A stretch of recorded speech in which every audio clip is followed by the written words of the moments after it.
next item is approval of minutes at the governing board meeting on January 14th, 2025 as presented. Is there a motion? Motion to approve as presented. Mr. Bester. Second. Mrs. Tippett. All those in favor, please signify by saying aye. Aye. Any opposed? Not seeing any. The motion carries. The next item is approval of organizational meeting on January 14th, 2025 as presented. Do we have a motion? Motion to approve as presented. Mr. Bester. I'll second. Mrs. Tippett. All those in favor, please signify by saying aye. Aye. Any opposed? Not seeing any. The motion carries. We'll move on to general functions. Our first item is staff, student, and community recognitions. Mr. Cruz. Thank you, President Pratt, members of the board. We don't have any special announcements this evening, but we do have several folks here for recognitions. First up is Miss Margaret Stewart, followed by Miss Heather Stow.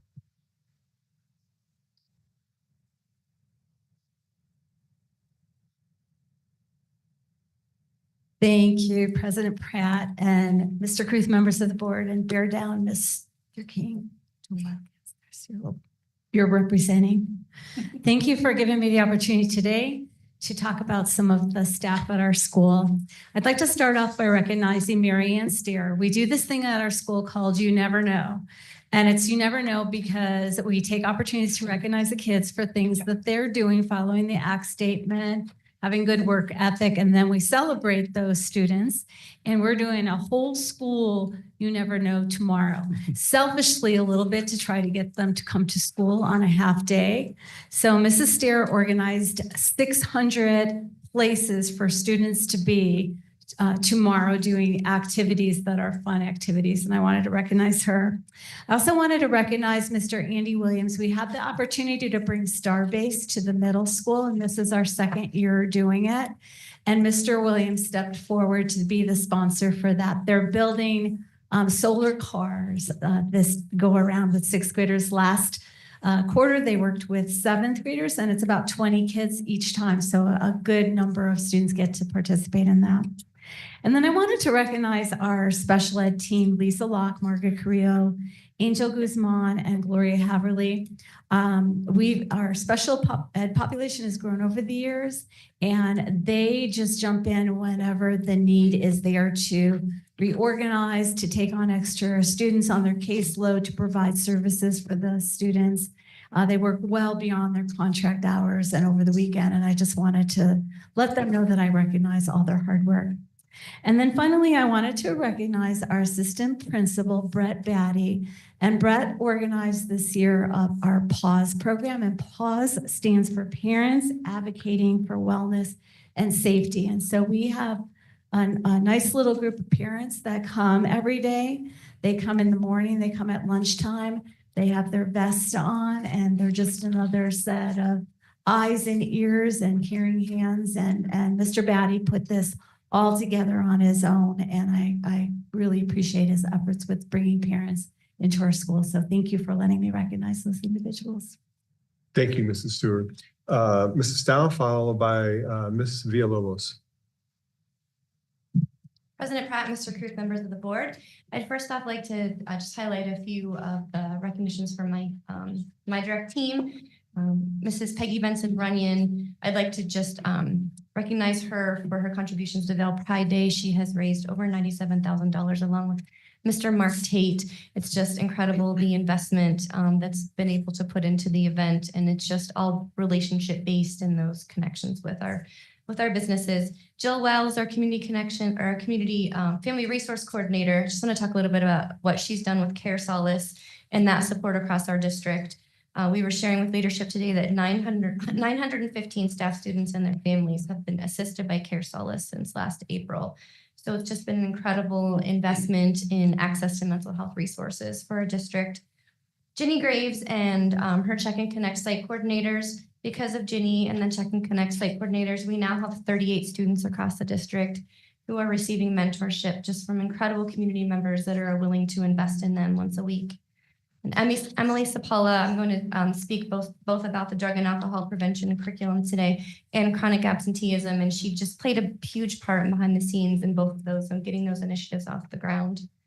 Kayla Brooks, our administrative assistant, she has been living and breathing quotes and purchase orders to make Bell Pride Day happen. She's She's been a huge part in us helping to spend that $95,000 to make Bell Pride Day the event that it will be. And then Amanda Cook and her counselor team, she has done a counselor data collection, which we shared with our principals last week, but it's just a summary of services provided to students, families, and staff. And just a few examples of what are in that data is there have been over 13,000 individual meetings with counselors this year and over 200 suicide risk assessments that occurred as well. And it's such a testament to the commitment and investment of the 48 counselors and student service coordinators that we have on our campuses. We also do our rock stars of the quarter, and I just wanted to share a little bit about them, where each of my team members chooses someone across the district to share that goes above and beyond in the role that we support. The first one is Emily Sapala wanted to highlight Brittany Matsushino. She brings endless positivity and creativity to our PBIS team and is always striving to make a difference. Ginny Graves highlighted Kendra Santucci from the communications department. She does such a wonderful job of communicating and celebrating our department's initiatives, all utilizing her creativity from Care Solace to Vail Family Connections to Vail Pride Day. Amanda Cook wanted to highlight Marissa Wysocki. She's a counselor at Mesquite, and she has done an incredible job launching the counseling program there, especially around her skills groups. Shanna Langley from Micah Mountain, Peggy Benson Runyon highlighted her as an incredible asset to our wellness team. She just goes above and beyond in all that she does, and she was key in making the fun run happen. And Jill Wells highlighted Tiffany Midkiff, counselor also at Micah Mountain. She's just an outstanding counselor who's just so talented and dedicated to what she does. Such a huge heart. And then lastly, Kayla Brooks highlighted Teresa Taylor. She's the volunteer coordinator at Vail Academy.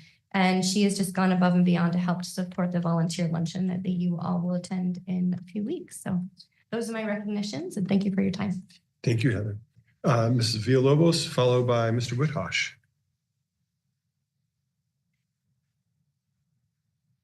President Pratt, members of the governing board, and Mr. Cruz, I'd like to recognize Anna Kavanaugh for her outstanding first year as our site tech coordinator.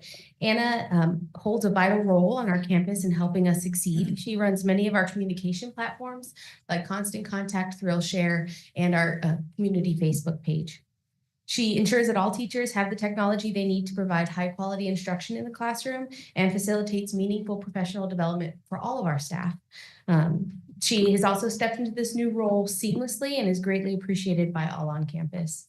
I'd also like to extend a huge thank you to our CWE core team, led by Martha Tanner. At Cottonwood, we say that the campus culture is everyone's responsibility, and our core team is at the forefront of this charge.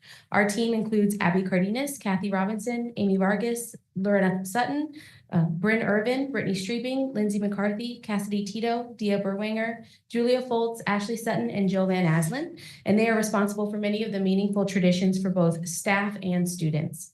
These traditions range from small efforts like team-sponsored staff treats to larger events like our end-of-quarter assemblies and staff appreciation celebrations, all requiring a huge collective lift on all of their parts. They also support our PBIS initiatives on campus using survey and behavioral data to create, implement, and monitor action items. Lastly, I'd like to show my appreciation for our Spanish Immersion Committee led by Lorena Fonseca. Our committee meets regularly to guarantee the continuity of our program as we expand into new grade levels year after year. This year, their focus has been centered around how to effectively communicate Spanish immersion progress to families, how to incorporate more parent volunteers in the classrooms for assessments and traditions, and how to incorporate more traditions on campus for our students. And they also are looking to increase the rigor from year to year in our grade levels. Thank you. Thank you, Rebecca. Mr. Whithosh, followed by Ms. Wood. Good evening, President Pratt, Mr. Caruth, and members of the governing board. I first would like to recognize Chris Garrison, a third grade teacher at Sinita Valley. She started the year as our gifted and advanced learning teacher, but we had the unfortunate circumstance of a third grade teacher needing to suddenly resign due to health issues. Chris, who has 20 years of experience here in Vail, volunteered to step in and take over this class. The students were feeling, the impact of losing their teacher in the middle of a quarter, and then having her be able to step in, quickly build relationships with parents and students and get them on track and create that community. Just super grateful for her stepping in for us. So Secondly, I'd like to recognize Francesca Lamonaco. Francesca is the incoming site director for Siena Valley Community Programs. And right away, she's established a vision of her program, been eager to be involved with and meet Siena Valley staff, and has worked to partner with me just to see how we can have community programs in the elementary school collaborate together. She steps in for the outstanding Trish Romero, who's going with Miss Robold over to Sorrel Creek. And I'm grateful for my partnership with her and what we're going to do in the future. And also want to thank Sarah Bates's initiative to have community programs in elementary schools collaborate together, just because we serve the same kids, same families. We're on the same plot of land. So it's been really beneficial. Finally, I'd like to recognize Katie Dabney, Laura Emsley, and the entire HR team. As a second-year principal trying to figure this stuff out, I'm grateful for their availability to help with protocol, just give me guidance and support through anything from something mundane to some pretty complicated and challenging issues. So they are very busy people with a whole school district under their purview, but they're always willing to take my call and give me some time. Thank you. Thanks, Mr. Wood. Ms. Wood. President Pratt, Mr. Caruth, and governing board members, good evening. I wanted to start by recognizing the Cienega Special Education Team. They have the largest population of students at Cienega that are impacted by disabilities on any school campus, and they consistently go above and beyond to serve the students. They're always excited to welcome a new student, and they develop really meaningful programs for them and that impact them and lead to success after high school. So we are really thankful for their dedication and support of all students, and we just wanted to highlight them tonight. Next, I would like to recognize our special education instructional team leaders. This group serves as leaders on their school campus, and they really help to support and mentor their new staff members that join them. We also get the opportunity to meet with them once a month and kind of relay any critical information they may need and get their feedback on what's going on their sites and what kind of support that they need. It's a really critical role, and it plays into the success of our special ed programs. And my final recognition is for the ORE special ed team and staff. Yesterday, we hosted BT visitors from Window Rock, and we were over at ORE and watching their inclusive practices and their co-teach model. The team could not have been more impressed by what they saw for them and how just students with disabilities are included in the general ed classroom and truly members of that community. And when we take a step back, we think this is just a normal day in Vail. This is just what we do. But the visitors leave and they're just kind of in awe with how we do it. So it was really neat to see the excitement that they left with and the new ideas that they had that they could take back to their students in Window Rock. So we appreciate ORE taking the time to share that. Thank you. Thank you, Mrs. Wood. I have a few other district-wide recognitions. Many of these we've already posted on social media, but they're absolutely worthy of recognition at the board table. So first up is Miss Sandy Cruza, a Mike Mountain High School biology teacher, was selected by the White House for the Presidential Award for Excellence in Math and Science teaching. It's the highest award given to a teacher by the U.S. government. Each year, there's up to 110 educators from across the country to receive this award. Mrs. Cruza is well deserving of that honor. And with that comes a trip to the White House and $10,000 for her. So super great. I also want to acknowledge the Empire Theater. They recently competed at the Southern Arizona Festival last weekend and walked away with 8 excellent awards, 19 superior awards, the highest ranking you can receive. And all of that just continues under the excellent direction of Empire Theater teacher, Mr. Richard Gremmel. The Empire Choir, which performed for us the last board meeting under the direction of Ms. Aubrey Wilkes. The last 2 weekends were full of festivals. I think they were tuning up for their festivals when they were preparing for, with us. The first was a state tier 1 solo and ensemble festival, followed by last weekend's 2-day auditions at the Southeast Regional Ensembles. The Empire Choir students performed well over both weekends. A shout out to Mrs. Wilkes for leading that group. I also want to acknowledge last Friday was the spelling bee. I think we talked about that. It was coming up at our last board meeting. There were a few tears I indicated might just happen. We're pretty well guaranteed. Many in this room, Mr. Hurley and Mrs. Penn were judges on that, but we did come up with a first place winner of Emma Fiore from Oldvale Middle School. Second place was to Thomas Fawcett of Rincon Vista Middle School. And third place was actually to elementary student Jed Hall at Copper Ridge Elementary School. All three of those will go on to compete at the County B for the right to then battle it out at the state level if they win. I just want to also, I called out a few people here, but I want to acknowledge the number of teachers and volunteers it takes at each school to pull off the site level spelling bee, to identify grade level winners at each respective school that go on to then compete at the district level, and then also under the coordination of Miss Megan Nowlin, who does that every year and makes it run seamlessly. Because let me tell you, there's a lot of places where it can not go seamlessly. And then lastly, I just want to acknowledge that January is National School Board Month. You may notice that and I know you know this, but we're running, our communication team is running profiles of each of our board members on social media and thanking for their service. And I just want to say personally, my heartfelt gratitude to all of you for your incredible selfless, voluntary service to our community and the thoughtful way that you approach your work on the board. With what is best in mind for all students and families. Thank you. That's all I have for staff, student, and community recognitions this evening. Thank you, Mr. Cruz. And thank you for your kind words. We will move on to call to the public and acknowledgements of public requests to speak. At this time, I do not have any requests. This is the portion of our meeting where people can speak to the board. Is there anybody here wishing to speak to the board tonight? Not seeing any, we'll move on to correspondence and report. Our first item is superintendent's report. Mr. Cruz. Thank you, President Pratt, members of the board. Just want to call attention to this Saturday at Micah Mountain High School. We will, in the morning, I believe the first interviews are either 8 or 8:30. I can't remember exactly. We'll be there through lunchtime. We'll be hosting our annual job fair, teacher job fair. We were discussing that at our leadership meeting earlier today. We have over 60 people already registered, which is, we're trending above historical averages at this point. We always get a number of walk-ins. The last few years, we've done about 100 interviews, but as far as already having appointments locked down, we're well above pace for that. So feel free to stop by Micah Mountain if you'd like. We'll be there all morning long. The coffee and treats in the back. So just wanted to let you know about that.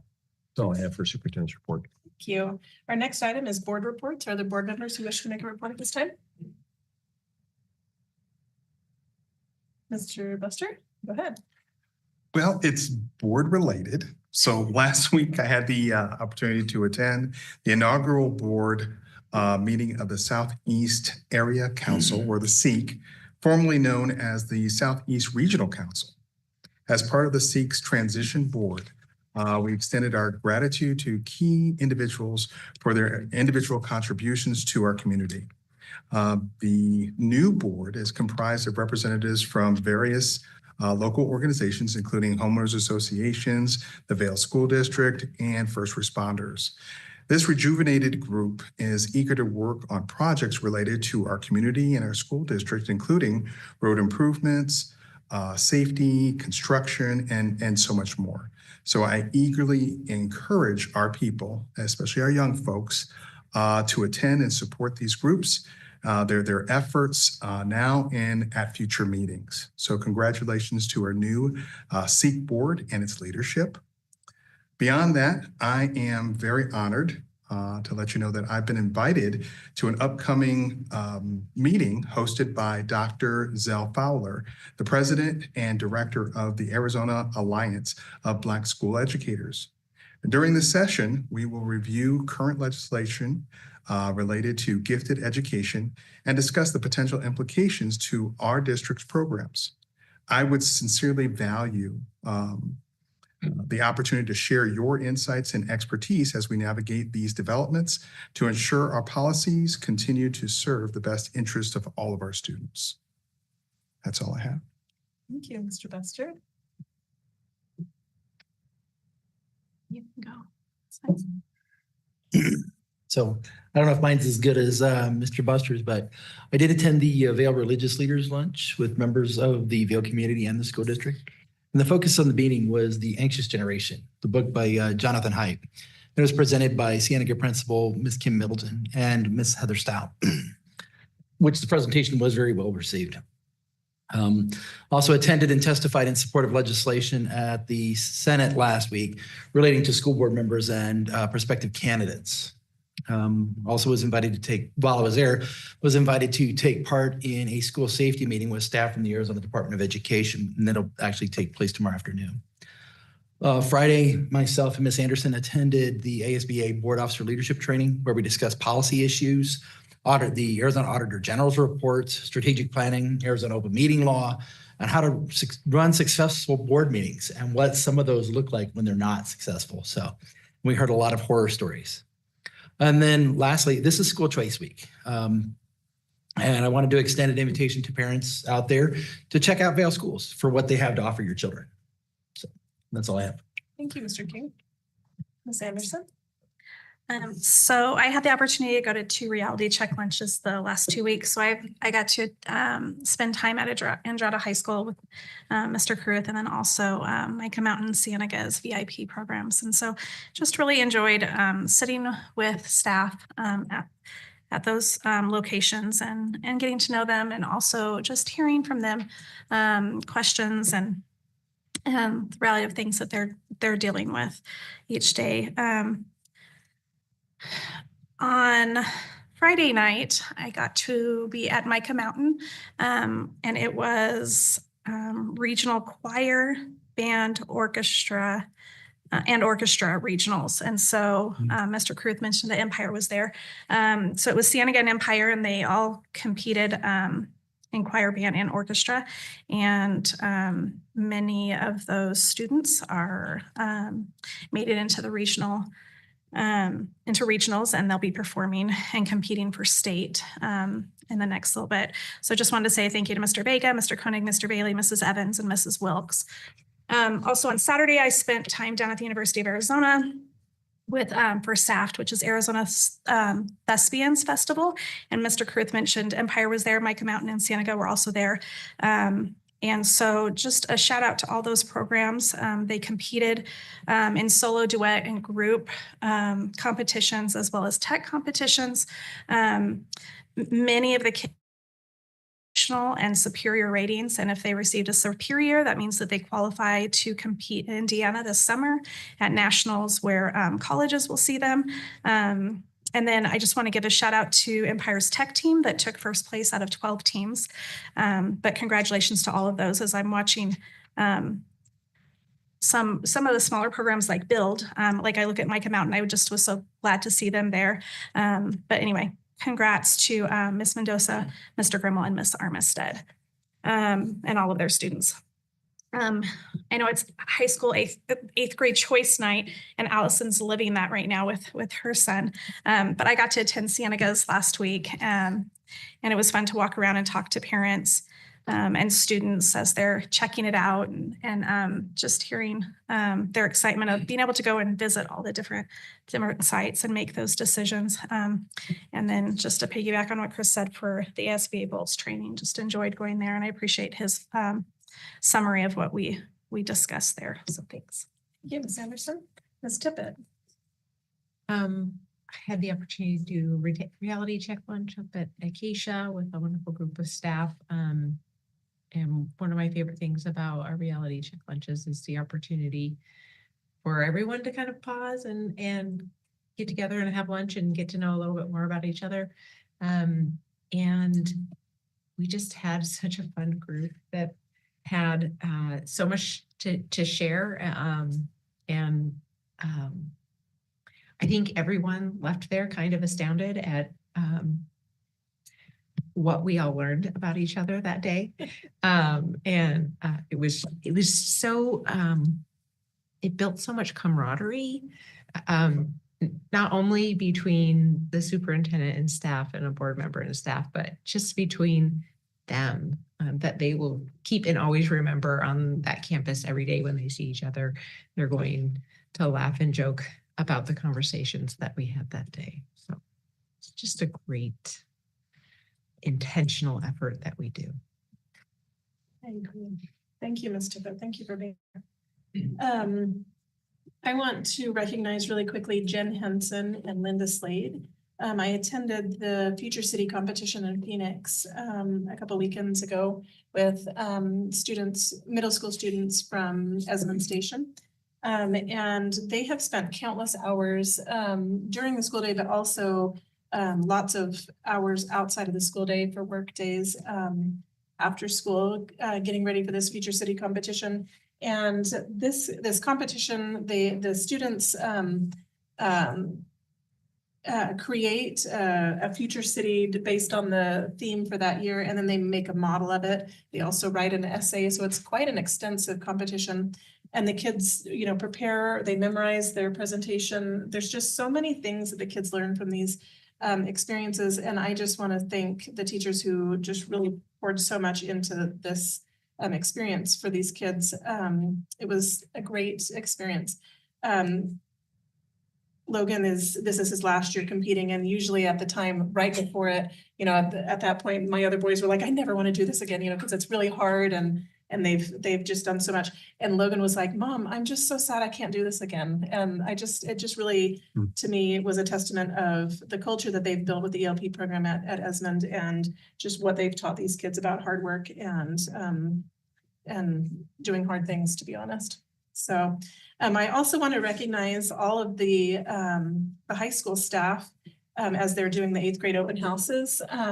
You would think that this is maybe just the admin team and maybe a few select others, but I have taken my 8th grader to a few of them so far, and it's incredible the amount of staff members who are on the campuses. I mean, it's all hands on deck. And really the most amazing thing, I almost feel like I want to go to these every single year. What we've been doing, I've just told my son, like, whatever you're interested in, let's go see it. And we just pop into classrooms and hear what the teacher is passionate about, why they love being on campus, why they love teaching their program, how they've built their program. And it's just really incredible to see, both as a parent and as a board member. I think, to me, I am most grateful that I can step back and let my 8th grader make this decision, that there is no choice that he'll make in this process that I'm not okay with.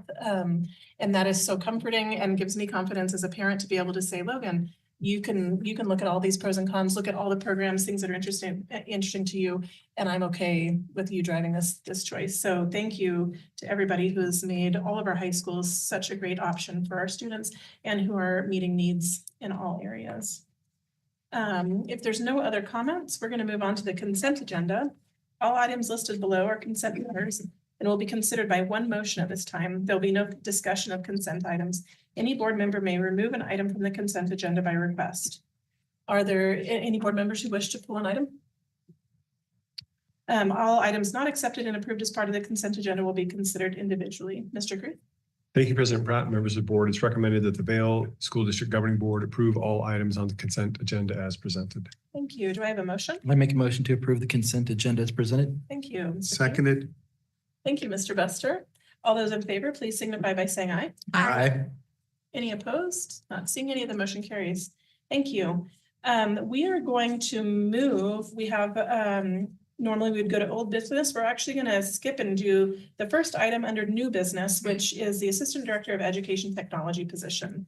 And we're going to move that now, and then we'll go back to old business item A. So we will do new business, the Assistant Director of Education Technology. This is an action item. Mr. Kruth. Thank you, Mr. Breen.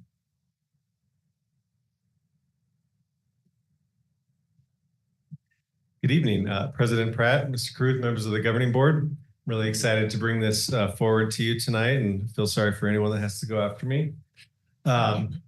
We have some exciting news to share. As you know, our assistant director previous to tonight, Emily Marshall, had moved on. And so Before the winter break, this position was posted in a normal manner following what we normally do with HR.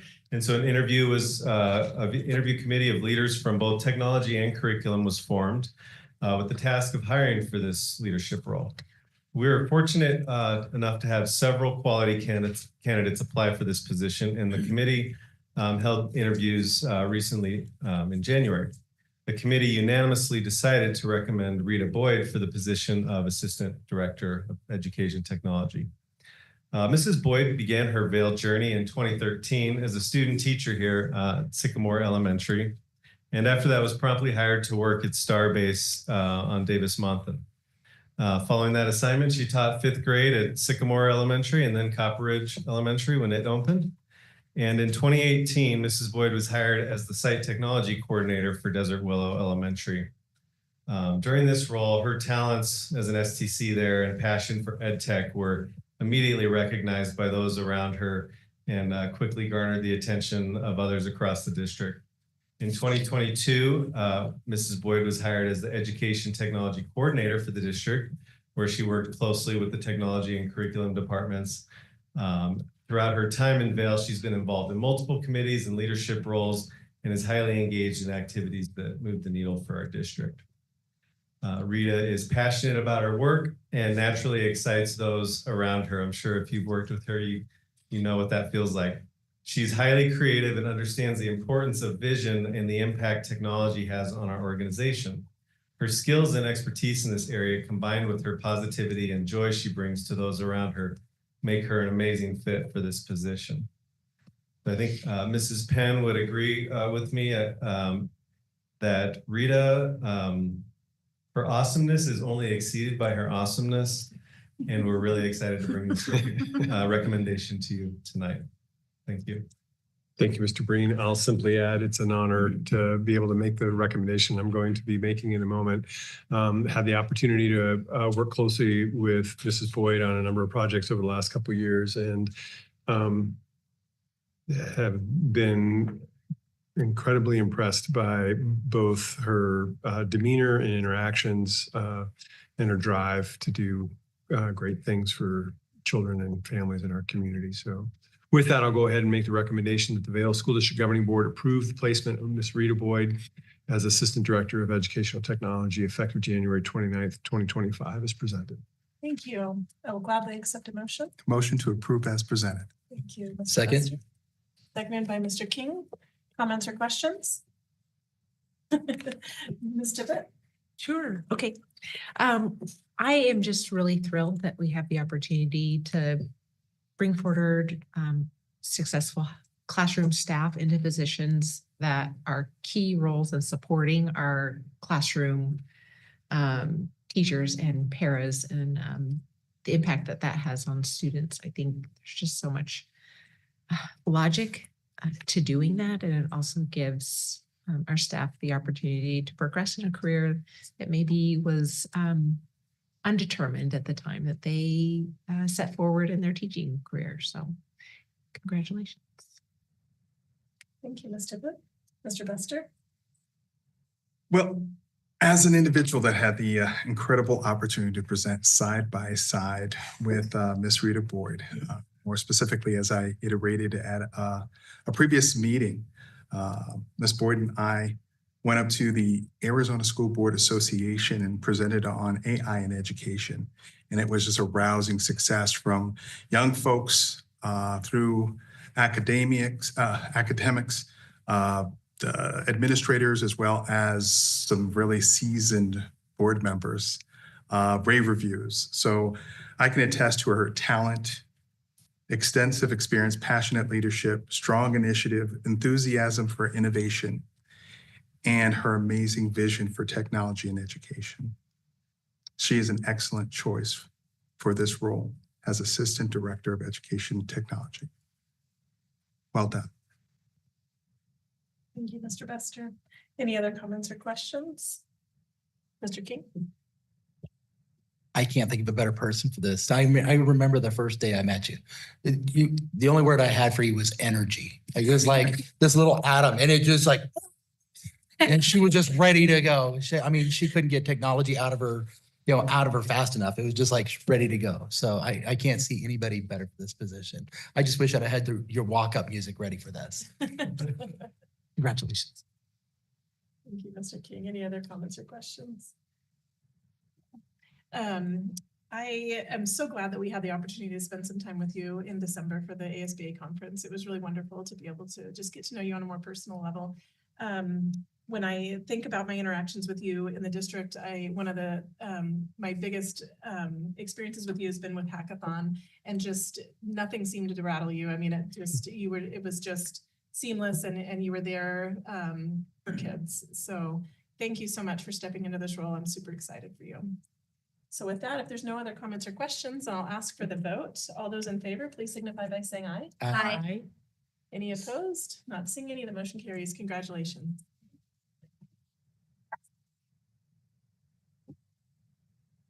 Yeah, Mrs. Pratt, maybe a little bit of latitude. Mrs. Boyd, who do you have with you? And you have some guests with you tonight. Is that so? We're going to properly embarrass you now. Yeah.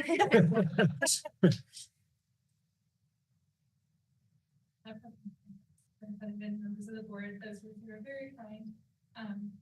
I was taught to accept compliments as a gift, but they just feel so big at times. So thank you so much. And honestly, the work that we do, we couldn't do without the support of a supportive board.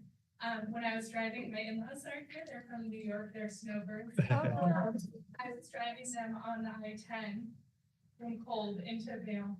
As I was driving, I did a mini bus tour. Your tape does, or Al Baker, but I did my best. And I shared with them, going under Houghton. I remember when this was just 2 lanes, and it was just, the bridge was not even built up, and the interchange wasn't there, and all the things in Reed Ranch. So as we went over there, they said, wow, you drive this far every day to go into work, and they were asking all these questions about Vail, and I said, yes, like it's such an important place for me. And being able to work with great leaders like you has just really made every single day valuable. And just knowing that we have such a supportive community and parents really makes the work worth it for what we do with our students. So thank you guys for giving me this opportunity. I hope I can be a leader that serves our community as well as your leadership has done over the years. So thank you for this opportunity, and thank you to my family for attending this afternoon. Wonderful. Thank you. We have a riveting meeting, and you're welcome to stay for it, but you do not have to. You should probably take your family and go get a little ice cream or a treat or something. Yes, you can do whatever you want to do with them. Thank you so much for coming. So we will go back to our first item in old business. Item A is the construction update. This is an inform item. Mr. Cruz. Thank you, President Pratt, members of the board. Mr. Wood. Thank you, Mr. Cruz, President Pratt, members of the board. Most of the construction update has to do with Sorrel Creek. However, there are a couple items I wanted to highlight that we were able to get done. One over the holiday break, which was Desert Skies parking lot, which was in pretty bad shape, as you all are well aware.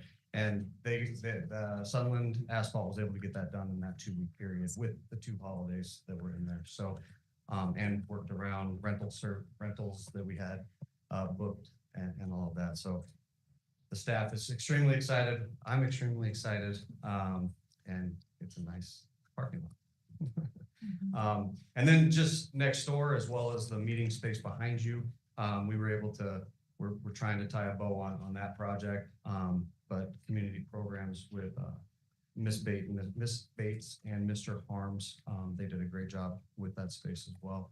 You guys got to take part this evening in a meeting in the new space behind you there too. So the district office is really coming along with all the different areas that we've renovated over the last couple of years. So Sorrel Creek,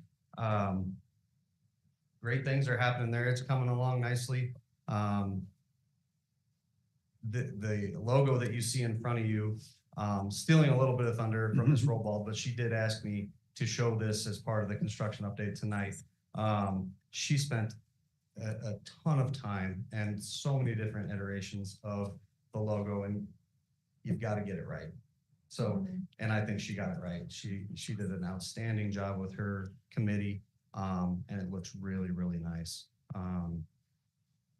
So you can give her, she's going to show it off at Veal Pride Day as well, but you can give her a pat on the back for that. I want to take you back to when we had the piece of land that we were looking at. It's, you know, beyond that intersection, you guys recall where we've taken you on many walks prior to even putting a shovel in the ground. So taking you back in time, that's what it used to look like. This is what we did with our committee, with the architect and the various committee members that participated in what it could be.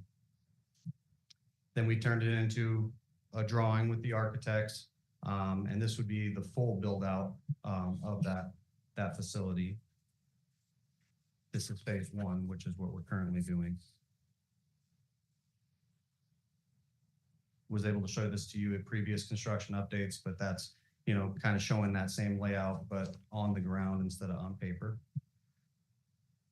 So taking you back to this, just as a reminder, and then to where we are today. You can see where Borderland actually has the roadway, and it doesn't have the final lift of asphalt, but we actually now have asphalt we can drive into the site on, which is nice. Take you over a quick fly through. Remember that desert patch that you see there will stay in place. That's where phase two of the full build out would take place. That would be an additional soccer field, baseball field, as well as like a middle school wing, if you will, additional houses for the students, classrooms for the students. Pause it. Oops.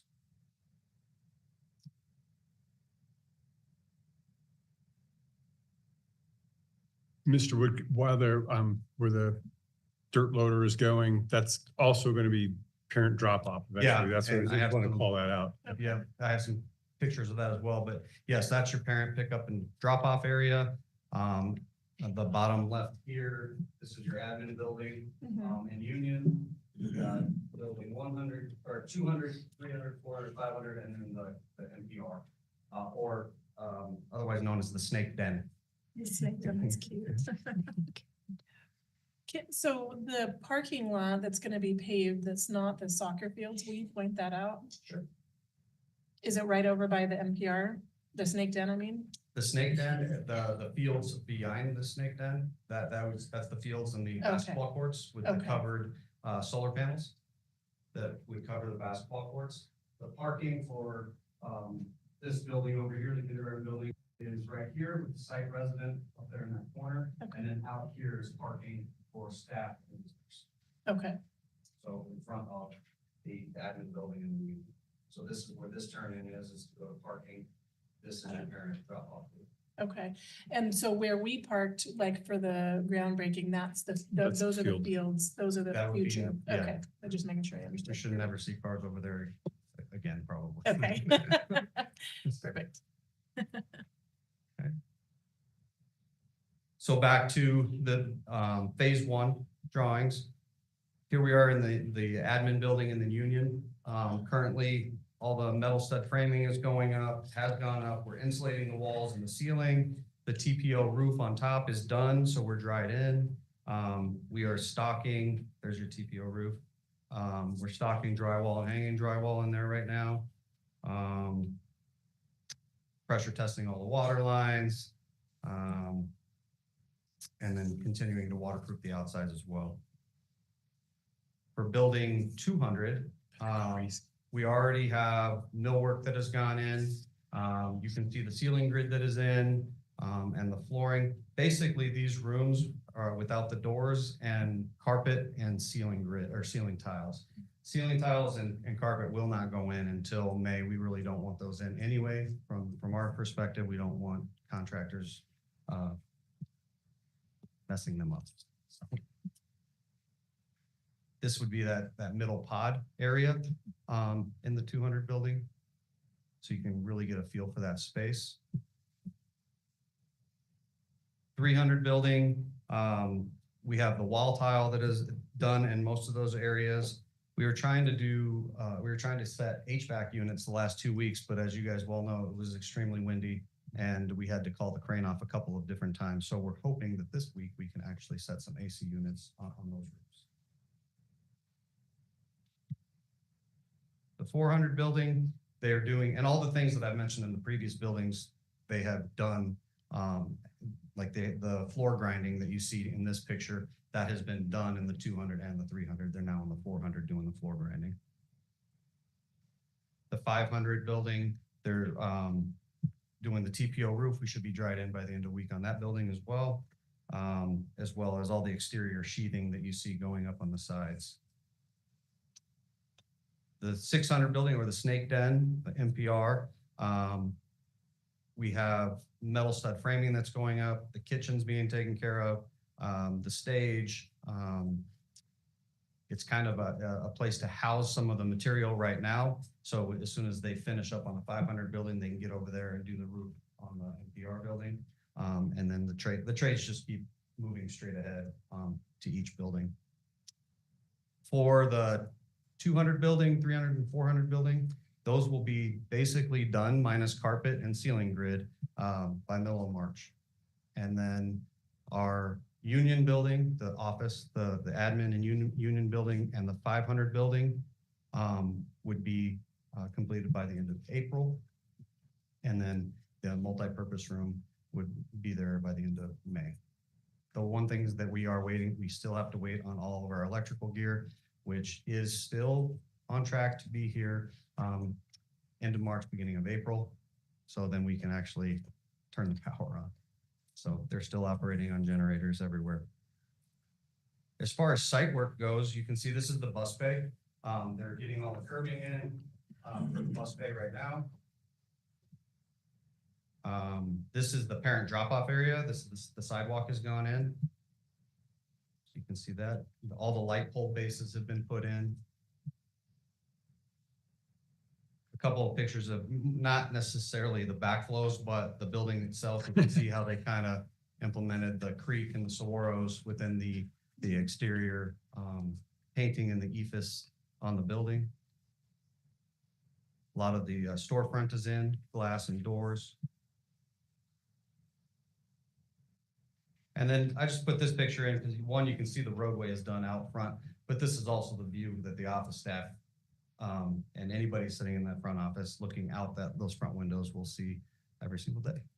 So Copper Ridge, who has a beautiful view out on the back side of it, Saguaro Creek has this on the front side.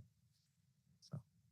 Thank you, Mr. Wood. I think it's also a testament to knowing that that's a sunrise and not a sunset, and that Mr. Wood was burning the early morning oil. Thanks for doing that.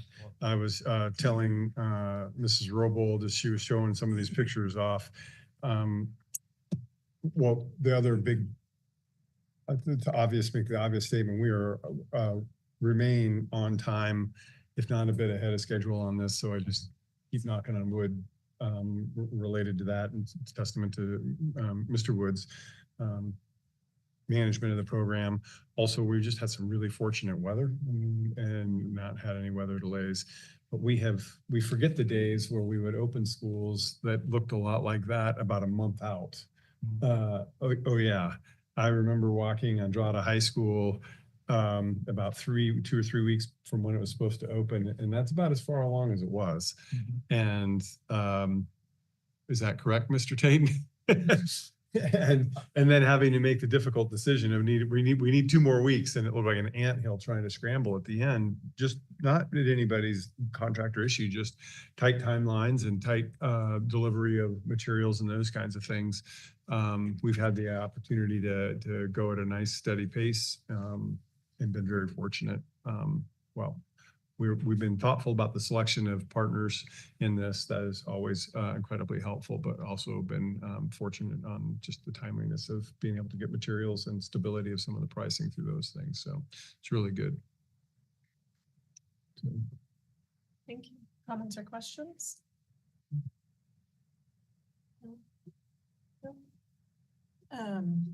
I do want to make one really quick comment. I went to Desert Sky the other day, Monday, for a soccer game after school, and I was very pleasantly surprised. I pulled into the parking lot and I was like, whoa, it was very nice. And the painting, everything looks very, very nice. So thank you. And thank you for the update for Swallow Creek. It's very exciting. That's an inform item. So we're going to move on to our second agenda item, Stanford Safety First program. This is a high school curriculum. This is an action item. Mr. Kruth. Thank you, President Pratt, members of the board. Mr. Carney and Ms. Stour are going to come up. I just frame this up again. This is this is an item that was brought to the board. Actually, this is the third time it's come back. We did Mr. Carney and Ms. Stour did an overall presentation of the Stanford Drug and Alcohol Prevention Program curriculum, and then did another put it on as an action item to open the 60-day window for review. Functionally, that 60-day window has come to a close. So this will begin to put a bow on that. So I'll just ask Mr. Carney or Ms. Stour to just give us a kind of a brief overview of what we're doing here, and then I'll go ahead and make the recommendation. Thank you, Mr. Kruth, President Pratt, and members of the board. As we get connected here, we're just gonna spend a little while. We're just gonna take you back and just give you some reminders of where we arrived at before this evening. Specifically, we're going to share the why we are choosing to pursue this particular creative curriculum, what the vetting process was. We'll then share next steps with you and see if there's any questions or comments you have for us. In terms of the why, several whys. One, we approximately almost now 2 years ago, I met with both high school and middle school principals just to take a look at their code of conducts, what they were doing with regard to their rules and the regs. And one of the things that came out of that is we all agree that we are missing something in terms of being tobacco education prevention to our students. And so they asked if that's something that we could go look into for them. And so I collected some of my friends and asked if they give me a hand, specifically folks from Mrs. Stour's department and other folks as well, Mr. Hurley, Mrs. Pinkerton from the curriculum department. And what they asked for was not only just a tier 1 program that impacts all students at the high school, middle school levels, but also specifically a tier 2 program for those students who potentially have been caught or have some addiction issues going on. And so we are coming to you tonight to talk about the tier 1 program in earnest and a little bit about the tier 2 program. And then also, as you know, we meet with a high school advisory group on 2 occasions during the year. And during one of those occasions, as we polled students and asked them what they thought the needs were at the high school level, they also shared that they felt there was a need for a drug and tobacco prevention program from that student advisory group. So with that in mind, myself, Ms. Stour, Mrs. Wells, Emily Sapala, we started to look out for programs. And to be honest with you, there was sparse findings out there, not only in Pima County, but throughout the United States. But we did come across 2 that we really latched on to, not in essence because they were the only ones out there or limited resources, but because they were really impressive, in fact. One was the Stanford program, which we'll share a little bit more in a moment. And that's basically delving into the marijuana piece. And then Catch My Breath through Pima County is more focused on tobacco. And so the decision was made that we wanted to move forward with these programs. And so we previously brought this to you. This Stanford program, as you should know, has been developed by Stanford University. You can see the number of schools that are using it across the United States. Several things that we really noticed about the program. 1, research-based. 2, not only designed by people who are policy people, research people, but also educators. As you look at these lessons, you can see they fall right in line with proper lesson design that we believe here in the Vail School District. So that really caught our eye. I'm going to go ahead and turn over to Mrs. Stour, who's going to take you through a few more details in terms of the vetting process, and I'll share with you the next steps. President Pat, Mr. Kruth, members of the board. This slide just is a reminder of what the content of the curriculum is. So you'll see that the first 4 lessons are really setting the stage, some of the foundation, some just coping skills, overall wellness, things like that. And then you'll see lessons 5 through 8 are more focused on different specific types of drugs. And we actually modified this a bit to really fit the needs of what we're seeing with students in our community. And then the rest of the lessons are looking at some of the marketing that these companies are targeting our students with, and some of the drug policies, what that they actually look at their own drug policy within their schools. And the last one is just an overall reflection of the lessons. And so the vetting process that we went through, once we sort of narrowed it down to Stanford, you'll see just a reminder, we met with every single one of our high schools and groups of administration and staff and health teachers that would actually be facilitating these lessons. And the outcome was that they had specific feedback. They overall really valued the lessons, that they would be a huge value add to our students. There were a few revisions, though, that we made to specifically meet the needs of our students and where our families are. This is a listing of all of the folks across the district who vetted the programs, from principals to deans of students to counselors. After we did that, we brought it to you and we opened up the public review period. So that was on the highlight section of our website from November 27th to this past January 25th. And we actually had no comments. We had a link to an email and there were no comments or feedback from the public during those 60 days. I'm going to turn it over to Mr. Carney to talk about next steps. So in terms of next steps, in a few moments, we'll ask Mr. Caruth to read a recommendation to have the board approve the Tier 1 program for high school. In addition to that, we're going to be vetting Tier 2, and we'll bring that to you in the future coming up here in this semester. We'll also be looking to then roll out Tier 1 if approved this evening in the next school year, and in the future if Tier 2 is approved as well.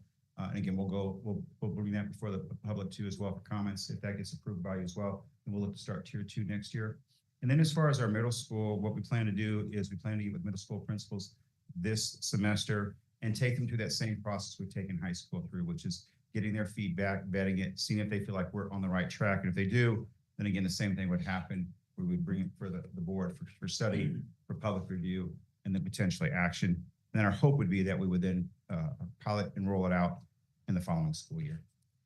So with that in mind, before we get to ask Mr. Caruth to share the recommendation, are there questions or thoughts you have for us? Yeah, why don't I go ahead and make the recommendation and open up for questions? I'll recommend that the Vail School District Governing Board approve the implementation of the Stanford Safety First High School curriculum as the Tier 1 level, ensuring that access for all students within the Vail School District's high school campuses as presented.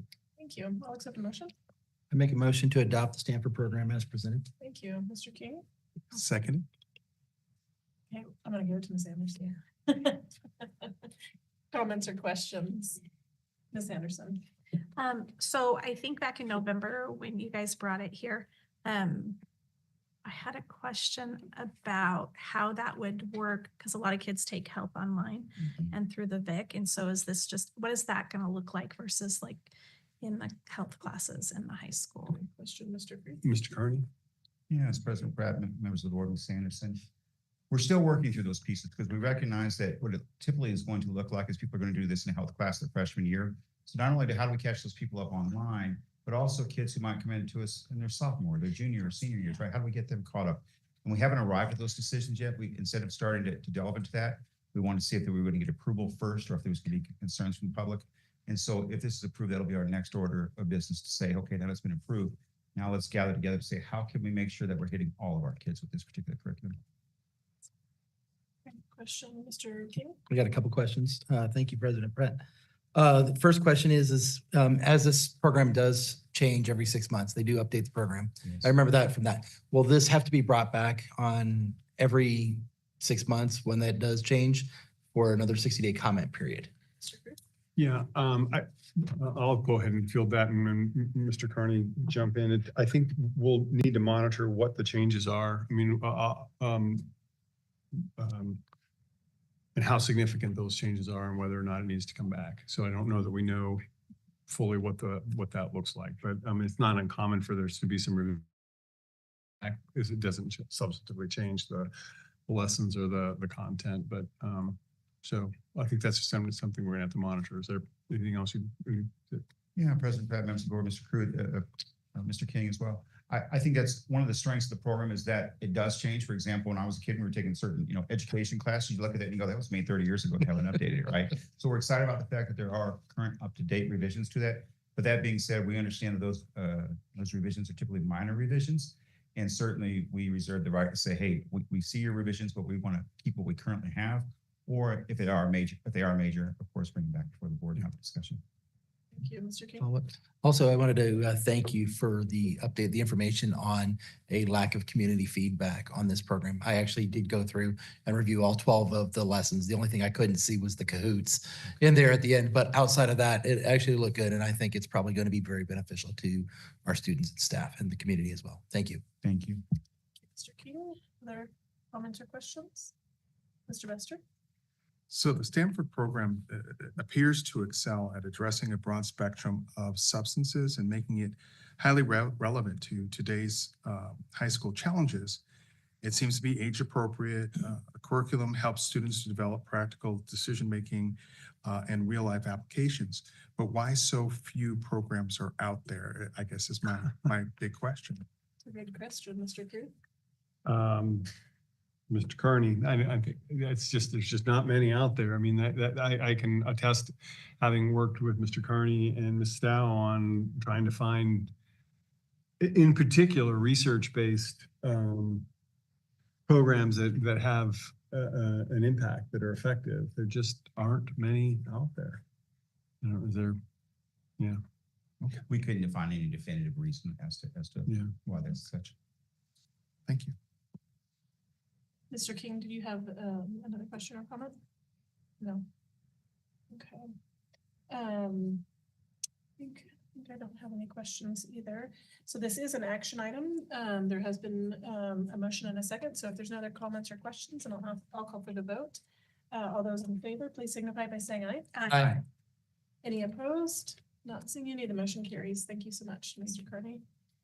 Our next item is very exciting, our 2026-27 school calendars. This is an action item, Mr. Cruz. Thank you, President Pratt, members of the board. This has been studied by the board, studied by our administrative staff, studied by site councils, and we are teeing it up for action for the 26-27 school year. So not the current school year we're in, but the one following that for the proposed school calendars.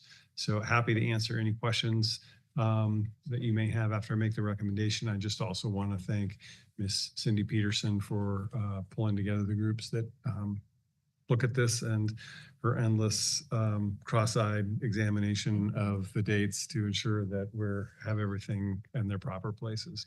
So with that, I'll just make the recommendation that the Vail School District Governing Board approve the 26-27 school calendars as presented. Thank you. I'll accept a motion. I'll motion. Ms. Anderson and Mrs. Tippett. Comments or questions? Thumbs up. We'll have that reflected in the notes. Any other comments or questions? It's just great work.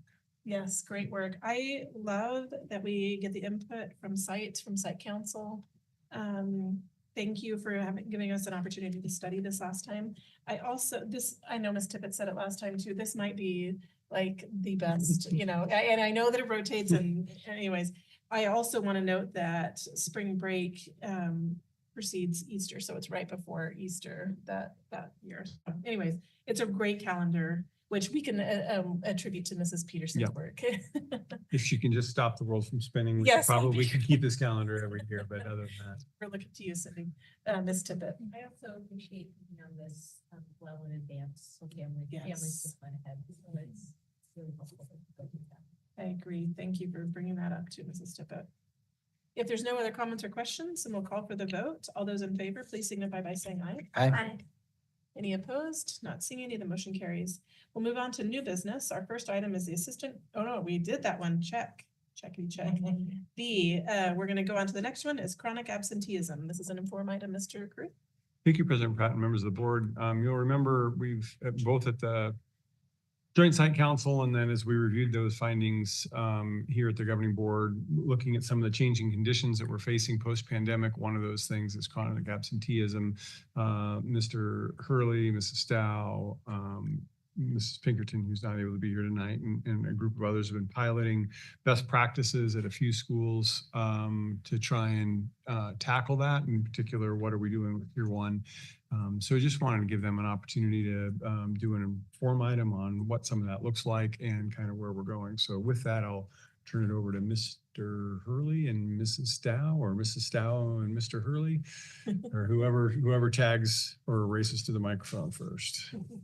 President Pat, Mr. Groot, or members of the board, I promise this is the last time I'll be at the podium. Tonight. Thank you, like clarification. Yeah. Thank you for the introduction, Mr. Kruth. We're really excited to share the work that we've been doing just alongside schools. As Mr. Kruth shared, post-pandemic, we've seen a significant increase in our chronic absenteeism numbers across the district. Not only is this a local trend, but it's a national trend. And it's something that our schools have been trying to tackle in silos. And so we just wanted to come alongside them and see if we could help to build some frameworks to help to support that. So you'll see on the screen, and you've seen this from me before, this multi-tiered system of support with the 3 tiers, and you'll see an arrow pointing at Tier 1. We had a lot of our schools that were really investing good, solid work with our students in Tier 2 who were already hitting that 10% level and categorized as chronically absent. But if we're looking at an MTSS model, we really want to start with Tier 1 first, because we're seeing a high number of kids that are chronically absent in our schools. Our systems and the bandwidth of our staff can't really effectively build and supports for all of the kids that we're seeing chronically absent. So if we're focusing on Tier 1 right now and taking that proactive approach, our goal is to get those numbers down to back to manageable numbers so that we can have those really good systems for Tier 2 and make them manageable for our staff. So that's where we are right now. If you see, we have 4 different steps that we're utilizing in our chronic absenteeism summits. We've worked with 10 schools so far.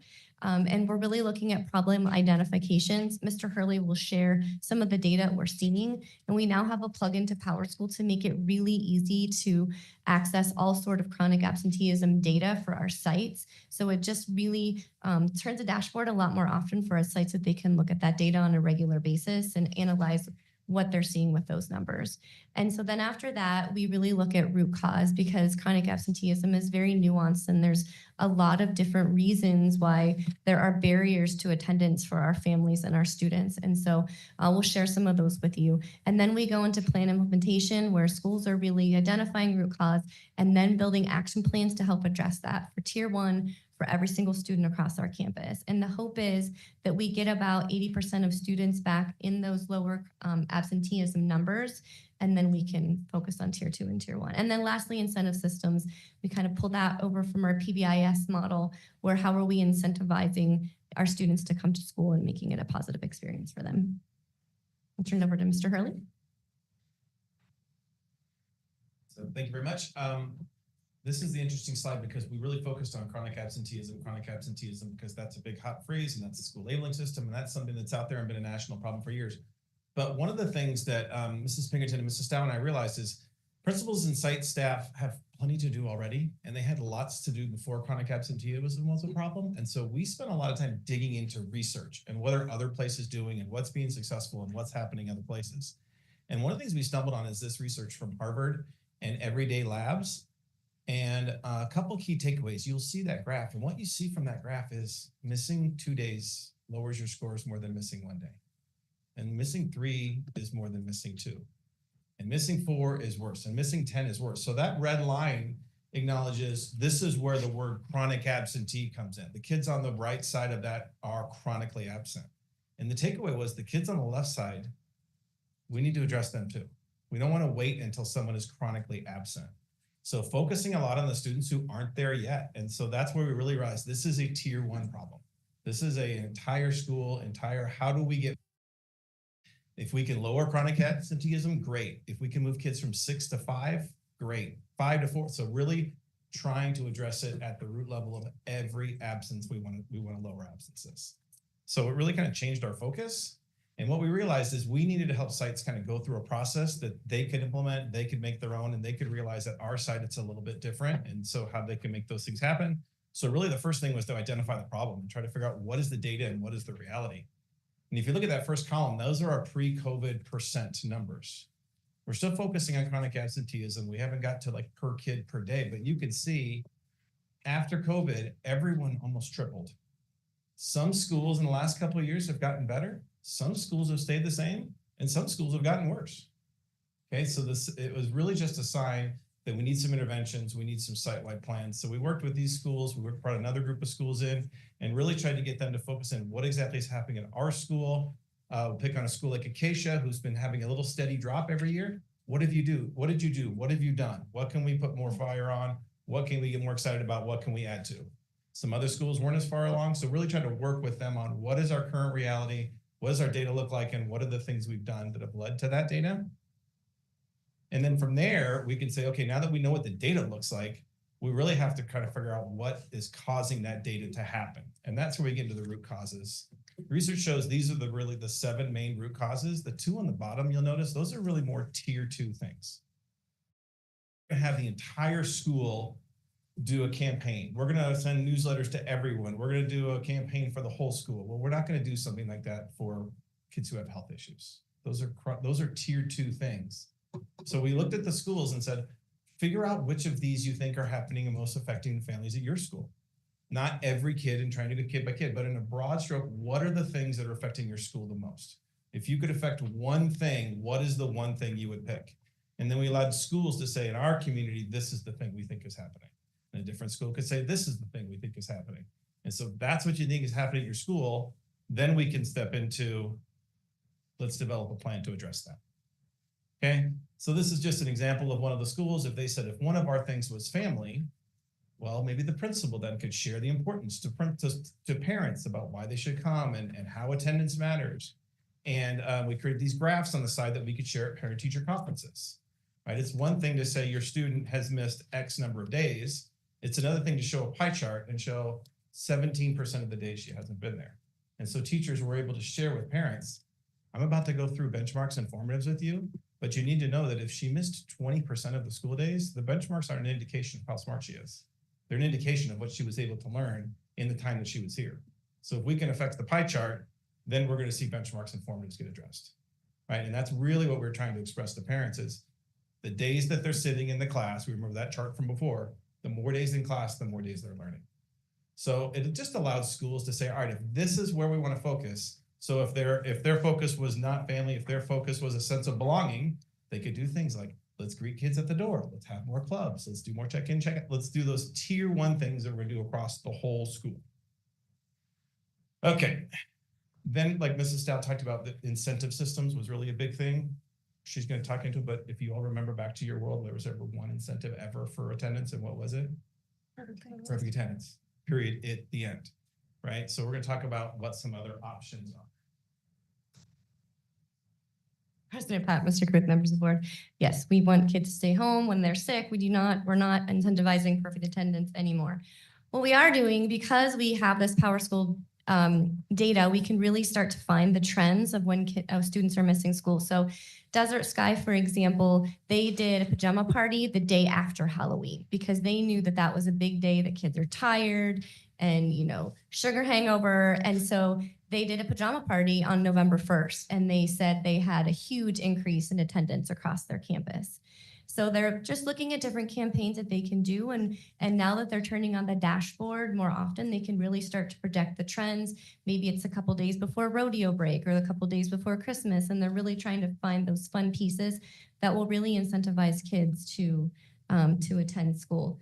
I want to share, we just did a chronic absenteeism summit with Mesquite, and Mrs. Diane Vargo shared an incredible incentive program that she's doing. So they're really starting to look at the kids who are missing a lot of days, and those kids that have improved attendance, they put them into a drawing and she announces it, and then on the spot, they get to go pick a bike at Walmart with Mrs. Vargo. And so it's just the kids, she was sharing, the kids' excitement, and that motivation to be able to just go to Walmart and pick a bike with Mrs. Vargo. So the schools are already doing incredible things and getting really creative about their really, you know, grounding what they're doing in relationships, and kids, you know, show up because of that. So I'm going to turn it back to Mr. Hurley to talk about next step. Just real quick, so we've done this with 2 sets of schools, about 5 schools each time, and we picked the schools that had the biggest significant increase from pre-COVID to post-COVID. You saw some of those schools, when you were below 10%, you were already a school that you could just address those students with tier 2 things. And now that they're so much bigger, we tried to figure out which schools had the highest priority. So we did a group of 5 and then another group of 5. So the next steps is to bring more schools in and at a small enough group so that we can work with them one-on-one and try to bring a team of people. It's not the principal's job to fix this. It's the principal, it's the attendance clerk, it's the SST, it's the SSA, it's everyone on campus that can pull through on this and help. So we're doing small groups. Then we're gonna get to high school. High school is a bit more complicated. In K-8, you only take attendance twice a day. So everyone's either fully absent or fully present or half. And in some of our kids in high school, we take attendance 7 times. So if a kid shows up late or leaves early, then are they absent that day? Are they present that day? Some days it's a lot more complicated. So we're below hanging fruit. And once we have a system down for this, it'll be easier to implement at high schools. And then we're really excited that we can start rolling out the tier 2 practices. Right now that we've addressed these things, we've hopefully lowered the numbers down to a little bit where we can start having some interventions, where we can start working with kiddos and saying, hey, it seems like this is the issue. How can we help?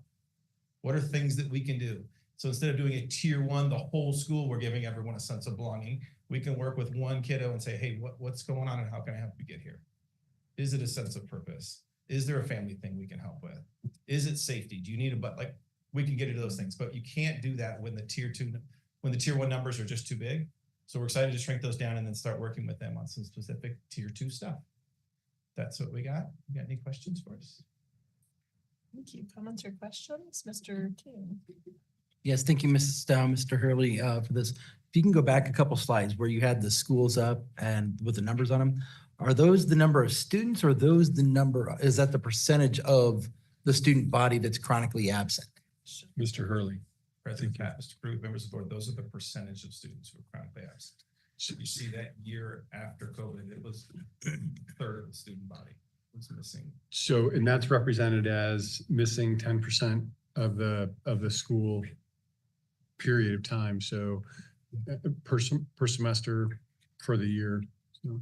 I was talking to, as an associate teacher, I was talking to our office staff today, and there's a student that's missed already at this point over 50 days. Yeah.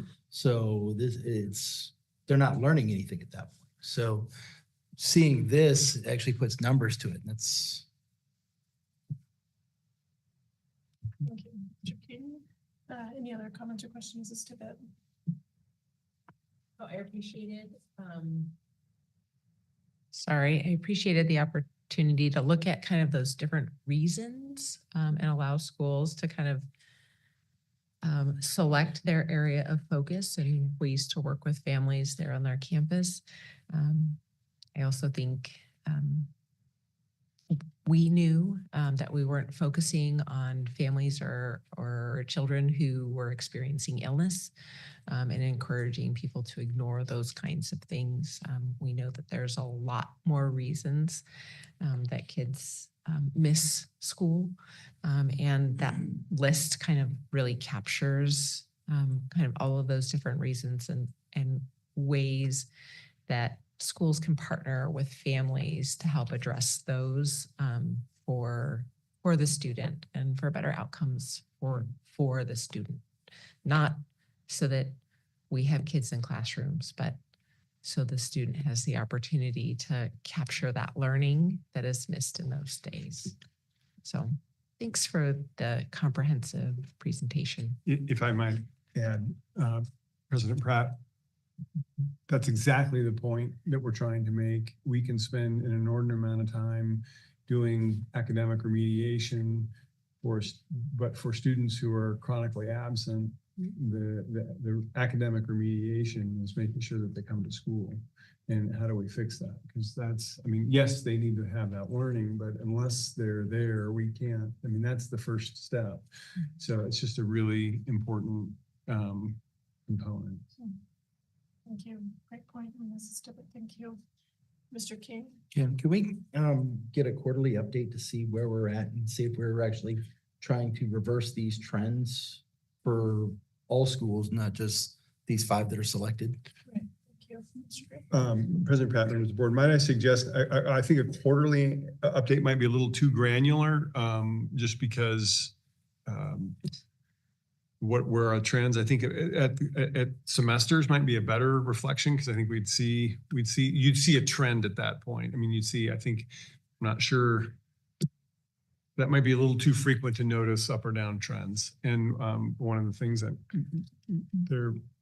Mr. Hurley and the others have pushed into, this is a multi-year problem. This is to get this back on track is going to take a multi-year effort. It's not something that, oh, we put these things in place and poop, they're just gone next year. It's going to be, it takes time and effort. What is it, 3 to 5 year windows, what the average is to begin reversing we were part trends? of a national group that said their suggestion was to look at a 5-year window to drop it in half. Yeah. That wouldn't even put a lot of our schools back to where they were if we waited 5 years. And it's to what Mrs. Tipper brought up, there's just so many reasons. Yeah.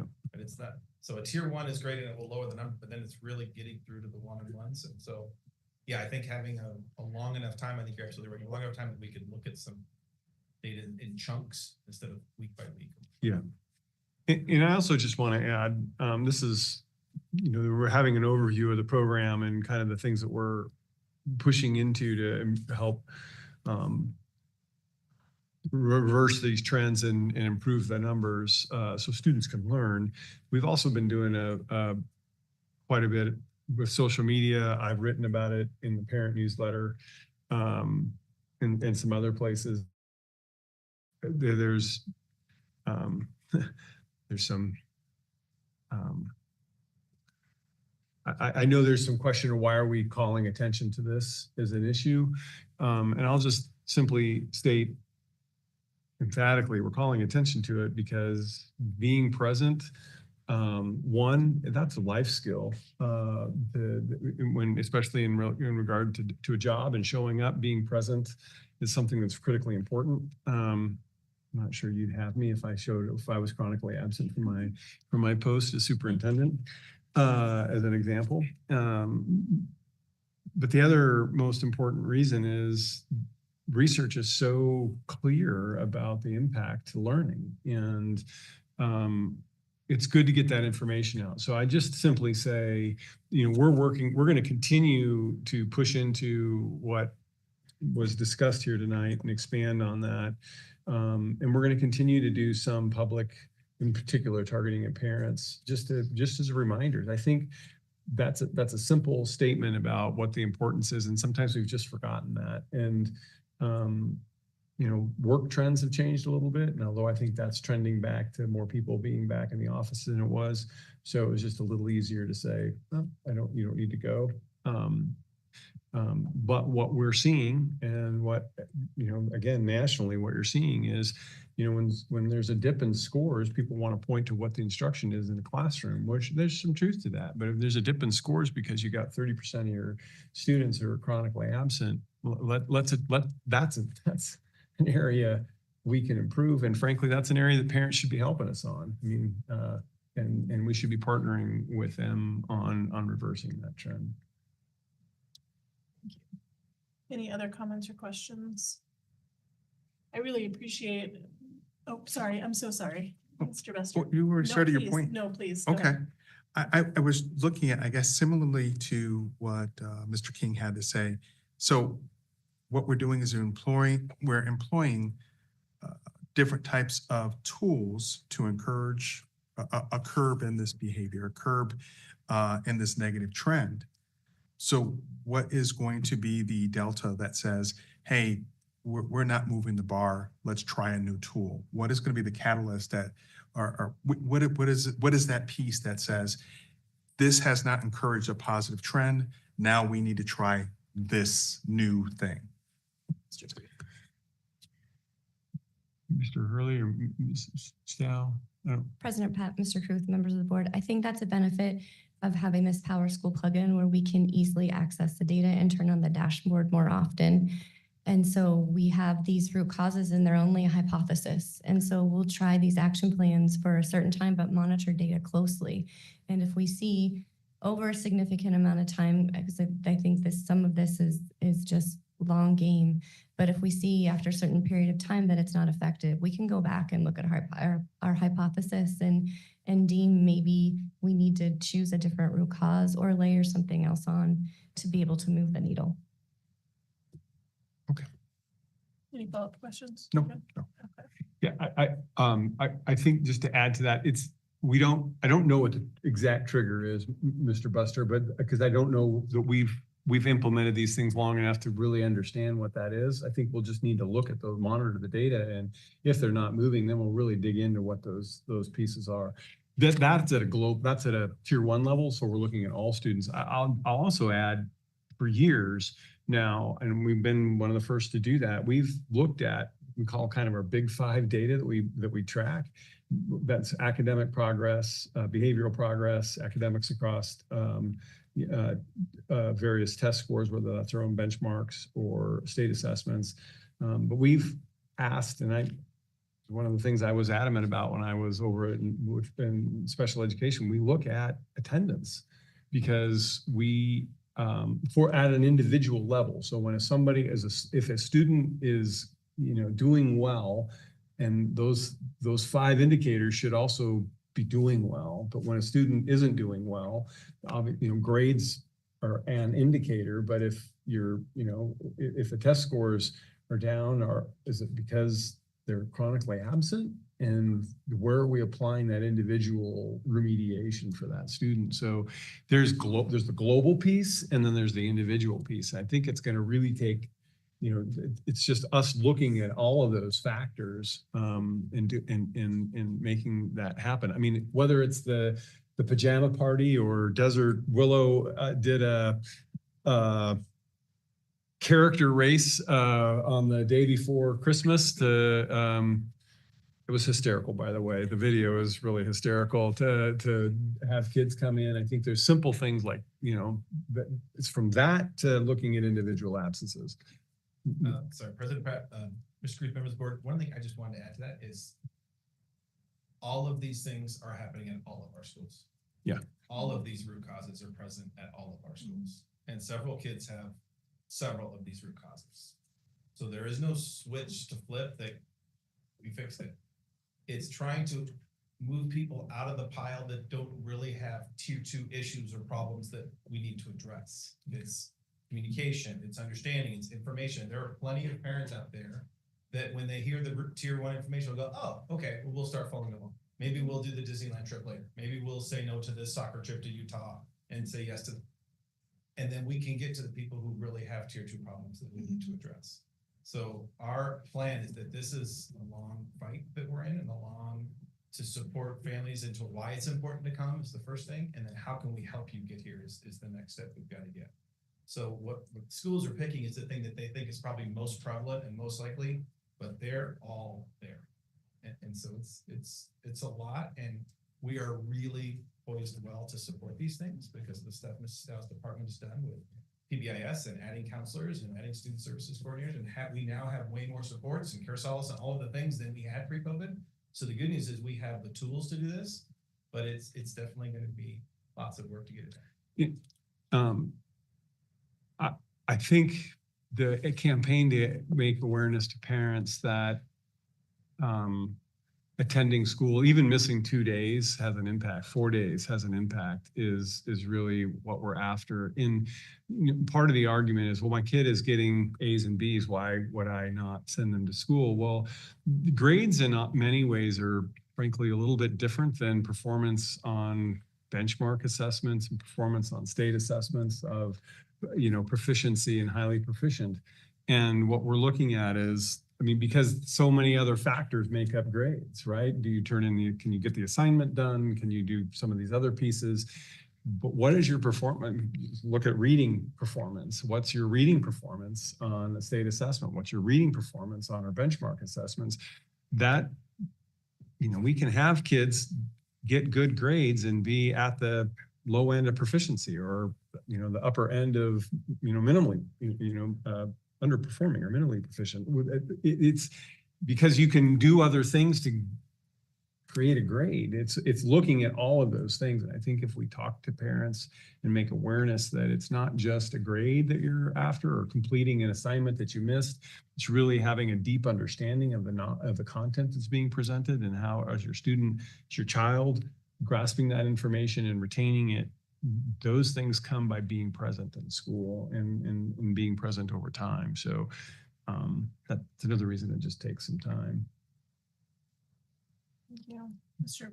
Buster. I guess my last question. So with all these tools and we're employing them and we're having conversations with parents, is this receptive to parents? Because obviously they're going to be part of that formula that gets kids back in the school, and we can counterbalance what we're seeing in regards to these metrics. Yeah. Great. Mr. Crew. Thank you, President Pratt, members of the board. I think parents are largely receptive to it. I mean, that's been our experience and our exposure. I'm also sent, if you're on our Facebook page, you probably have seen some pushback on some of those things. I understand that everybody has their, we're not gonna, any campaign isn't gonna, convince everybody that what the importance is. What we're trying to communicate is these are the root causes, the reasons that we're focused in on this, and that's why we're pounding on that path. And I think parents are largely very supportive. And we're doing it multifaceted. The work that, has been presented here tonight is what our staff's doing internally with our schools to turn those needle. Our communication department is also putting some content out there just to make awareness. I'm writing about it to make awareness. I just think, so it's kind of a multifaceted approach. And we have largely been receptive. I think when parents understand better what their role in this can be, then they'll be helpful. And not helpful. Then they'll understand the importance of maybe that's not the day. Maybe we can wait till rodeo break to take that off, or maybe we can schedule that over Easter. It's not to say if it's something that comes up and you pull your kid occasionally that there's anything wrong with that. We're not in any way saying, this is the no fun campaign. This is the no life campaign. What we're saying is just you need to make decisions. Informed decisions about what missing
school means for us. No different than we do at work, right? And when do we schedule things and how do you show up? Those are the kinds of things we want to bring attention to. And then how are we creating systems that encourage that at schools?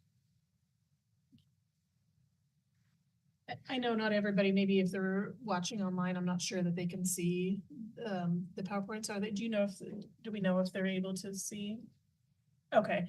I think what I really appreciate most is that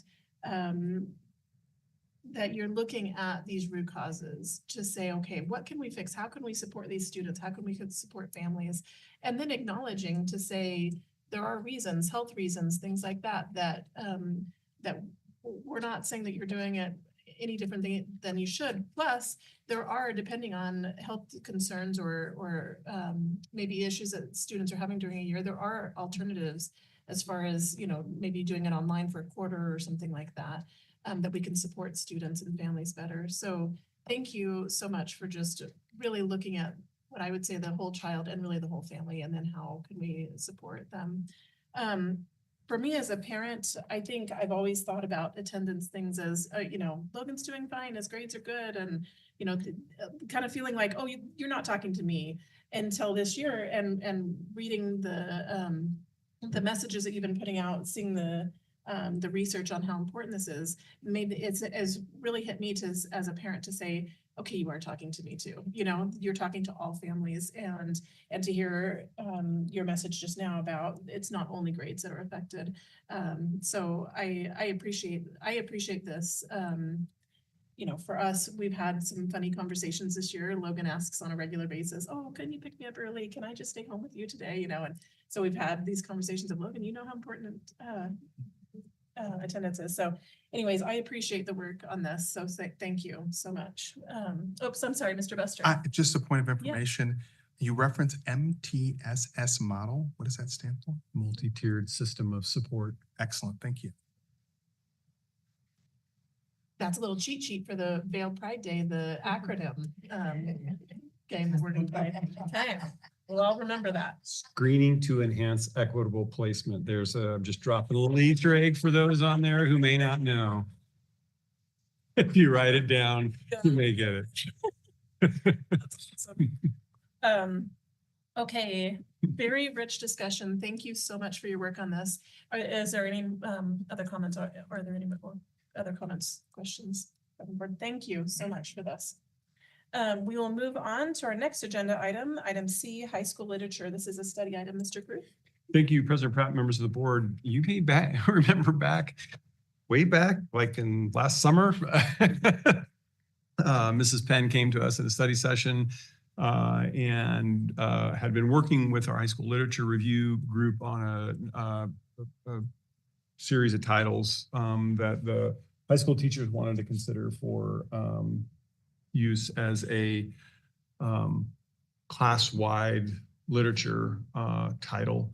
And we just kind of hit pause on that for a bit in bringing that back now. So probably just need a little bit of time to refresh some of where we are with that process. And then this is a study item, so it'll be obviously opportunity for questions and then time to study that. And then we'll bring it back for action. Mrs. Penn.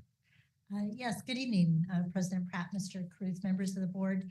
One of the things that I would also like to bring to your attention and refresh your memory on is that this group of books that we were looking at this time was actually a very large selection of books. So we broke that into a couple of pieces, and the first half list has already gone through the process and has already been approved by the board. This is the second half of that same list of books. We did have that discussion at our study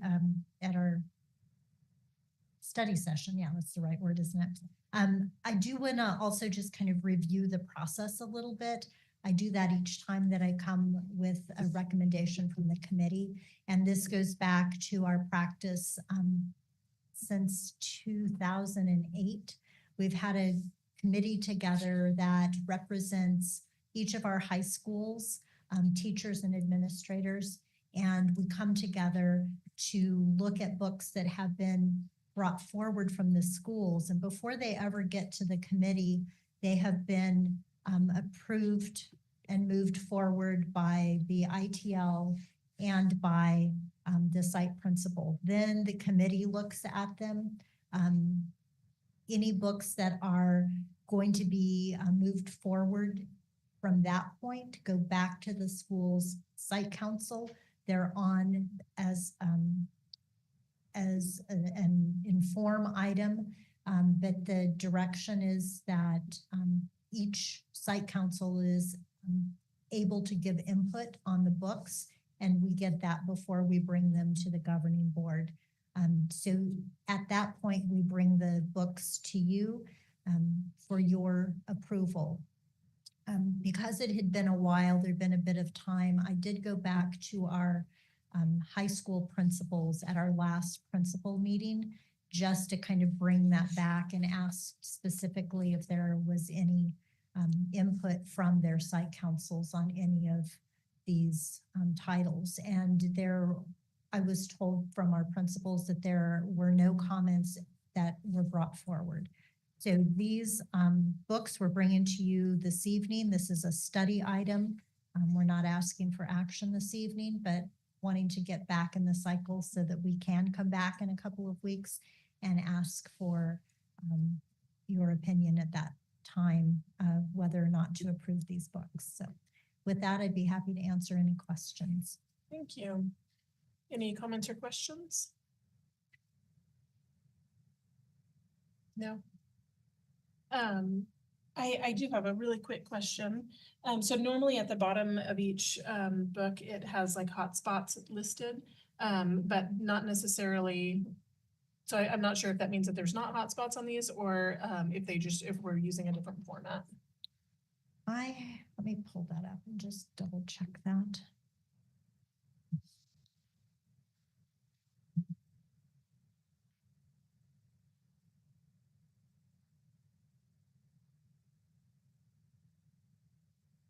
If they're not there, it is perhaps I sent the wrong copy. I have them in front of me, so I can give hotspots if that's something that you would like me to go through. Well, Yeah, I was gonna say, maybe if you just email it, that would be helpful, just so we're studying it. So this- that you have it yeah. between now and the next time. Yeah, I have those available. I may have just sent Okay. Ms. Peterson the wrong copy. no problem. Sorry about that. No problem. Any other comments or questions? I know this is a study item. No. Okay. Thank you so much for your work on this. I know it's a lot of work, so we really appreciate it. Thank you. With that, we will go to our last section. The first item is adjournment. I will accept a motion to adjourn at 8:40. I'll motion. Mrs. Anderson, Seconded. Mr. Buster, I'll call for the vote. All those in favor, please signify by saying aye. Aye. Any opposed? Not seeing any, the motion carries. Thank you so much.